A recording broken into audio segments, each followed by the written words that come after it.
Jadavpur police স্টেশনের পুলিশদেরকে বলছি, ভয় পাবেন না। এখনই আপনাদের চেয়ার কেড়ে নিতে বা ভেঙে দিতে আসিনি।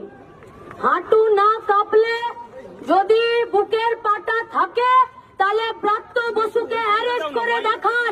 এখনো এই রাজ্যে ঘুরে বেড়াচ্ছে একটা ছাত্রের উপরে গাড়ি চালিয়ে। আপনাদের চোখে কি নেবা হয়েছে নাকি, নাকি ছানি হয়েছে? দেখতে পান না?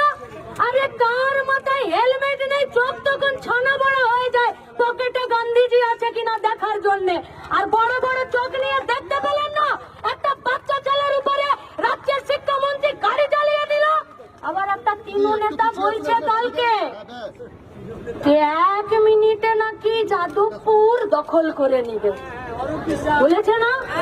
আরে ওটা একটা ইউনিভার্সিটি, নাম যাদবপুর, ওটা কলা বাগান নয় যে বাঁদরেরা দখল করে নেবে।